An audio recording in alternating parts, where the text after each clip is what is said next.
Good morning and welcome back to Bikes and Laces, where today I am going to be sharing the video of the time that I had a chat with Matt Phillips from Run Chat Live, all about strength and conditioning. First, though, if you are new to the channel, then do give this video a thumbs up and don't forget to subscribe. We aim to post 3 videos a week. One of those is usually a live stream from Chris on Swift. So here is the chat that I had with Matt at some point during lockdown, where I asked him a couple of questions about strength and conditioning, and we have a good old chat.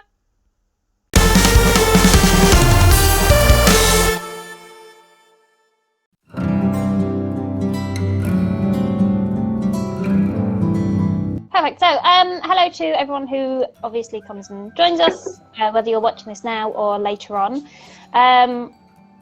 A quick little thing from me, I'm Jess. I'm part of Bikes and Laces. We're a running and cycling YouTube channel. We are also duathlon relay racers and both live quite busy lives. So, okay, so thanks Jess for inviting me along. My name is Matt Phillips and I'm the host of Run Chat Live podcast and sports therapist looking predominantly after runners and triathletes.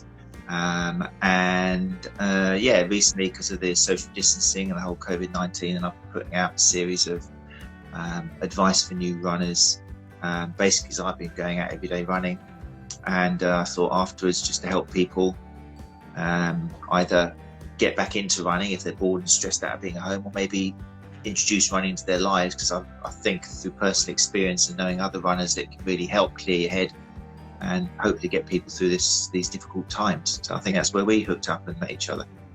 Yeah, pretty much. I mean, I came across your live streams and, you know, it's just good to watch. It's nice to see the information and get a little bit more insight into things, which is why obviously I thought I would have a chat to you today about strength and conditioning. Let's start with the first question. Okay. So you talked about how you kind of aim towards people who are just getting into running. So the first question is, for someone who's just starting running, would you recommend strength and conditioning for them? It's probably not. Well, it depends very much on the person. You're going to get a bit sick and tired of me, anyone listening, and you just definitely, because most of my answers will begin with "it depends." But that's a really important factor to take into account for athletes, I'm sure you're aware. So it does depend. For runners who are less confident, the important thing for me is just give them the confidence to get out the door and embrace running and find a walk run maybe scenario which just suits their body and just start enjoying it, relaxing. I don't want to fill them with all sorts of worries of I need to do this as well and buy this and do that. Running a strength work, if a person is able to walk and get out the door and functionally able to get up and get down and stuff, in theory they should be able to build up their resilience just by doing walk running. Strength work, as we'll probably discuss later on, can help with performance. There's not a lot of research showing it avoids injury, so I don't want to make this runner believe that unless they do strength work they're going to get injured, because it's not really that accurate. So probably for most people, no. I'm just going to get them to get out the door, embrace it, not run too fast, and just enjoy it basically. Amazing. So obviously kind of as a new runner then, maybe something you wouldn't start to suggest. So what point do you think would be ideal for runners to start taking on strength and conditioning? And do you think there are any major benefits they could get from it? I think it depends. This is the exciting thing. This is why I always like, I've been saying, I've got a few runners I'm working with now just for free, because I've said from the beginning, look, if you're going to do this and get out the door and you've got some questions, then email me, because a lot of it depends on the individual.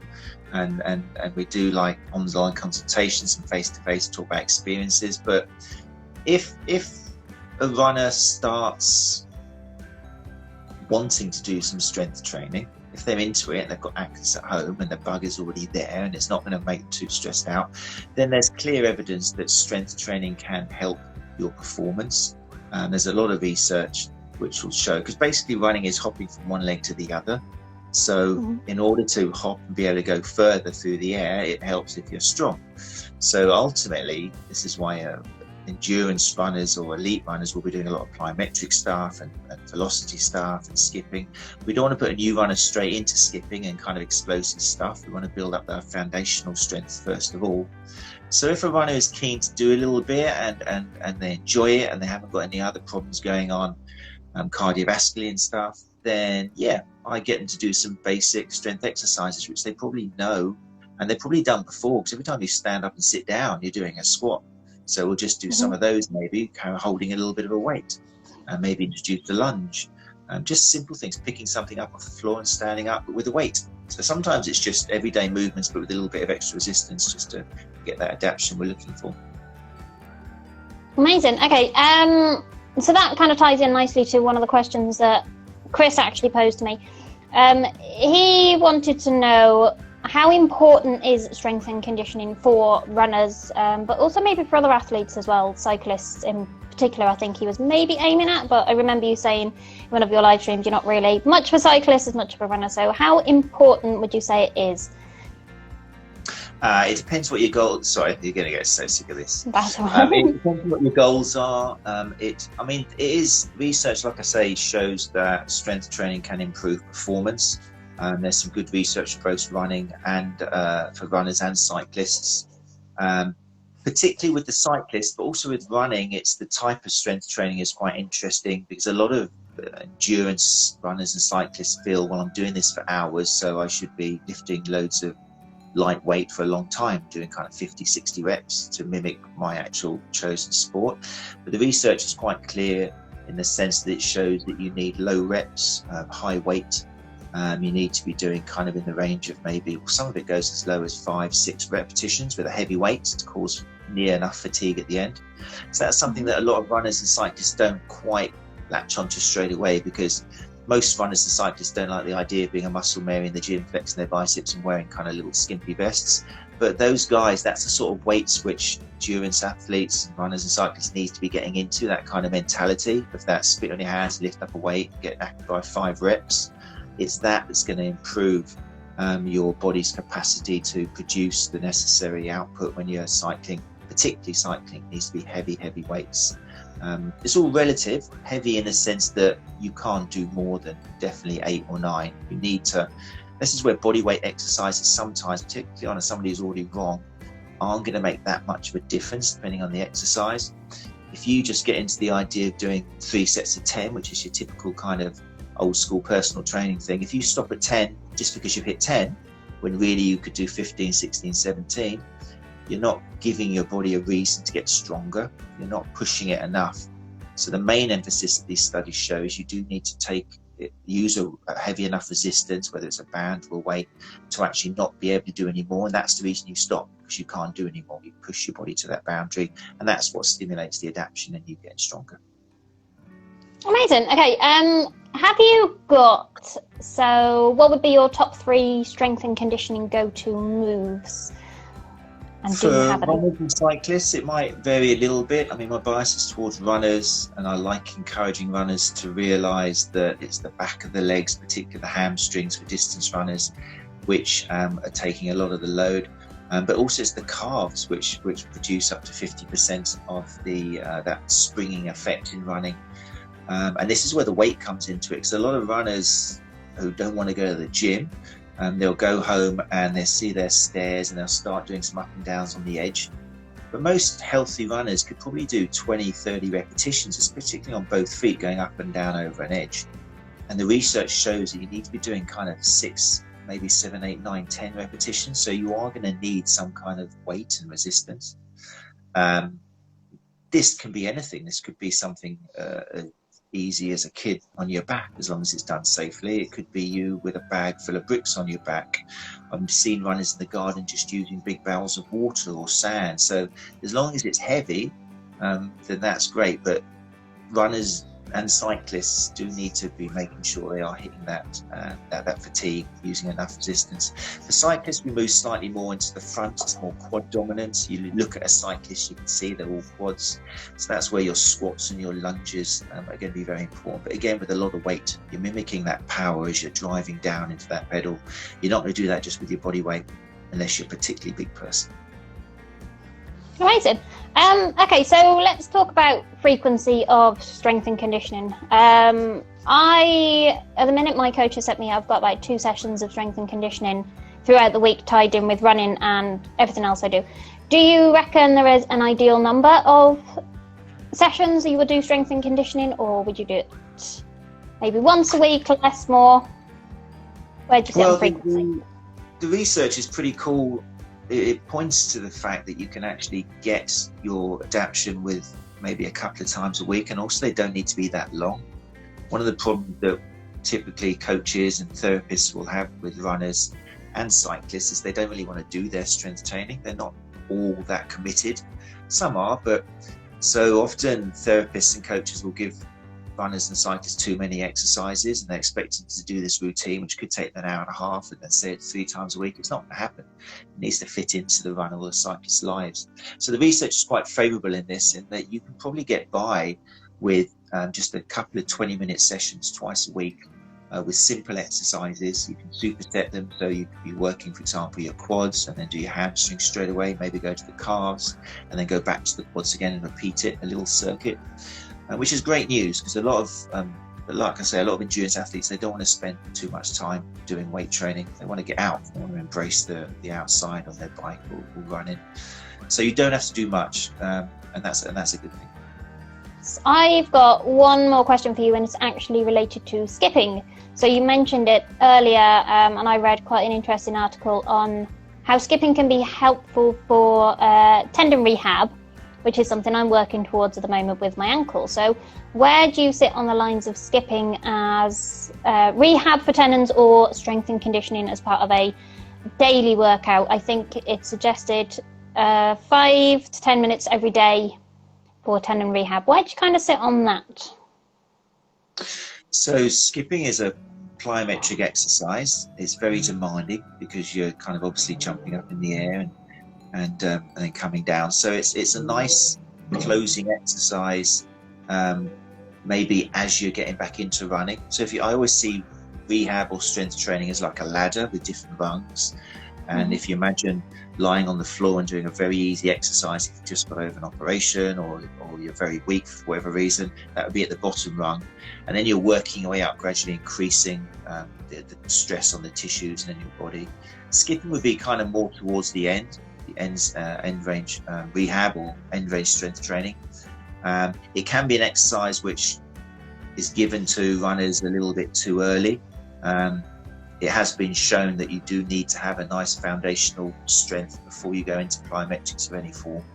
So we are quite quick to make sure, I mean, it's great, let the runner, I never like to discourage people away from exercises, because one, it might make them do it even more because no one likes being told what to do, and two, it's kind of like it makes them fear that exercise. So yeah, essentially it would be great if all runners do incorporate some skipping into their strength training, but it needs to be put in at the right stage depending on them, whether they're coming back from injury.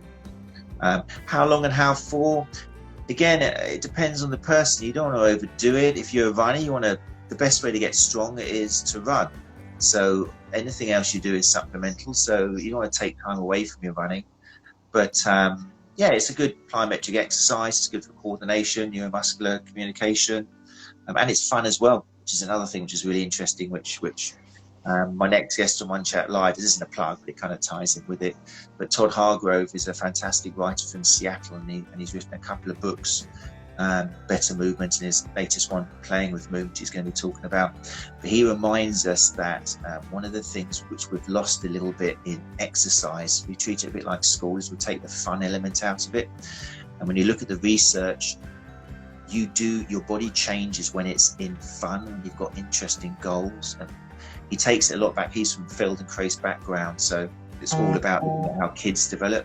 And kids don't get stronger by doing exercises in 3 sets of 10. Kids get stronger by playing in a playground, by chasing someone, by thinking there's a little bit of a prize at the end. Talking to kids who might get one walking in now. No, little toddlers, but I'd have to threaten them with death if they interrupt us. But yeah, so playing is a really important part, which a lot of therapists have forgotten about and forget to introduce, and coaches to runners. And skipping's a great game. You know, you've got that goal, you can set yourself little targets, you can move forwards and backwards and sideways and do it opposite someone. So yeah, I do like it as an exercise. As far as tendons goes, yeah, a lot of people will do some heel raises, or maybe just standing on tiptoe, and then they kind of stop and go straight back to running. So in other words, they've kind of gone up the ladder, hopefully quite sensibly, but then they've got to the middle of the ladder and then they've gone straight back to running. So they've forgotten about gently closing that gap with maybe some rungs of 2 feet jumping, maybe just some hopping, expanding the distance of the hop, and then doing some skipping, and then some more violent kind of skipping, and then going back to running. So it's all about working the way up the rungs. That makes sense. Yeah, that makes perfect sense. Amazing. Yeah, so I just have a look. I don't think we've had any questions. If you do have any questions, drop them in the comments below, and we'll have a chat. It was really interesting you saying about kind of the element of play during training. I mean, that's something I've noticed. The last couple of weeks I've done virtual races, or I did a virtual Tough Mudder, and just being able to go out and play as opposed to train has had a more positive impact on my general running, as opposed to knowing I've got to go out and hit a certain interval. So it's definitely something that you notice. So we've got one question. Is there any difference between ballistics? This is the downside of going horizontal, isn't it? Between ballistics and plyometrics. I tend to think of them as a difference in intensity / demand, but I'm not sure. So yeah, the difference between ballistics and plyometrics. Ballistic, as far as I recall, is more to do with increasing range of movement. It's a method of stretching. That initially, that's what it was. Back from martial arts days, I remember ballistic stretching is, for example, where you're kind of lowering yourself down to splits, if that's what you're trying to achieve, and then kind of moving in and out of range quite quickly.